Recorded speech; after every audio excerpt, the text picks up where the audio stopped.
পরীক্ষা দিতে যেয়ে দেখলেন আপনার কিছুই মনে পড়ছে না, ভাবছেন সারা রাত এত পড়ার পরেও কেন আপনার এই দশা। এর কারণ হচ্ছে পড়তে বসলেই দেখবেন জগতের সব চিন্তা মাথায় এসে বাসা বাঁধছে, আর এই ডিজিটাল যুগে মনোযোগ ধরে রাখা আরও বেশি কঠিন হয়ে পড়েছে। বর্তমানে রিলস, শর্ট ও টিকটকের ভিডিওর যুগে আমরা বাস করছি। প্রতিনিয়ত এরকম ছোট ছোট ভিডিও দেখতে দেখতে আমাদের মনোযোগ কমে গেছে, বিচ্ছিন্ন করে রাখছে পড়ালেখা থেকে। তবে পড়ার সময় মনোযোগ ধরে রাখতে কিছু কৌশল অবলম্বন করা যেতে পারে। মোবাইল থেকে বিরত থাকুন। সবার প্রথমে আপনার মোবাইল ফোন থেকে নিজেকে বিরত রাখুন। পড়তে বসার ঠিক আগ মুহূর্তে নিজের মোবাইলকে চোখের আড়ালে রাখুন। চাইলে অন্য কোনো রুমেও রেখে আসতে পারেন, সেক্ষেত্রে পড়ায় মনোযোগ আনতে পারবেন। দূরে রাখুন টেলিভিশন এবং অন্যান্য বিভ্রান্তিকর জিনিস। পরিকল্পনা তৈরি করুন। পড়ার আগে কোন বিষয় নিয়ে পড়বেন তা নির্ধারণ করুন। একটি অধ্যায় বা নির্দিষ্ট বিষয় পড়ার আগে পরিকল্পনা তৈরি করা জরুরি। পড়ার সময় বিরতি এবং লক্ষ্য নির্ধারণ করুন। সঠিক পরিবেশ তৈরি করুন।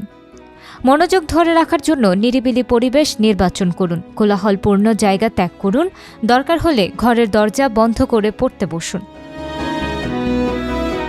সংক্ষিপ্ত সময় ধরে পড়ুন। অনেকে মনে করে থাকেন একটানা দীর্ঘ সময় পড়লে অনেক পড়া শেষ করা যেত, তবে এটি সম্পূর্ণ ভুল ধারণা। দীর্ঘ সময় পড়ার বদলে 25 থেকে 30 মিনিটের নির্ধারিত সময়ের মধ্যে পড়ুন।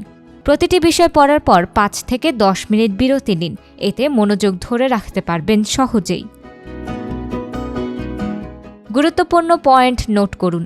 পড়ার সময় মূল বিষয়গুলো নোট করুন। এটি মনে রাখতে এবং মনোযোগ ধরে রাখতে সাহায্য করবে। তাছাড়াও পড়ায় আনন্দ পাবেন।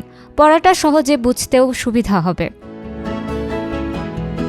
পড়ার উদ্দেশ্য নির্ধারণ করুন। পড়ার আগে ভাবুন কেন পড়ছেন এবং কি জানতে চান। এই উদ্দেশ্য আপনার মনোযোগ বাড়াতে সাহায্য করবে। এছাড়াও জীবনের কোনো না কোনো ক্ষেত্রে এটি আপনার কাজে লাগবে। এই মনোভাবও মনোযোগ বাড়াতে সাহায্য করবে। চ্যালেঞ্জিং কাজ আগে করুন।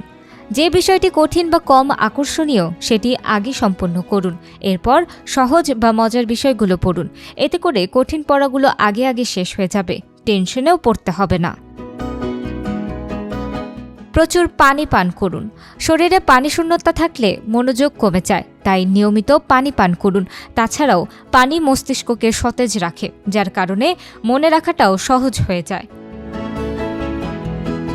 মানসিক ও শারীরিক ব্যায়াম। পড়ার আগে হালকা শারীরিক ব্যায়াম বা মেডিটেশন করতে পারেন। এটি মনোযোগ বাড়াতে সাহায্য করে। পড়ার কৌশল পরিবর্তন করুন। বিভিন্ন কৌশল ব্যবহার করুন, যেমন চিত্র আঁকা, ফ্ল্যাশ কার্ড তৈরি করা বা গ্রুপ স্টাডি।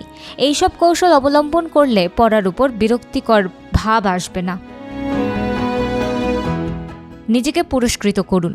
পড়ার একটি নির্দিষ্ট লক্ষ্য পূরণ হলে নিজেকে ছোটখাটো পুরস্কার দিন। এটি আপনাকে অনুপ্রাণিত রাখবে। এই কৌশলগুলো নিয়মিত অনুশীলন করলে পড়ার সময় মনোযোগ ধরে রাখা সহজ হবে।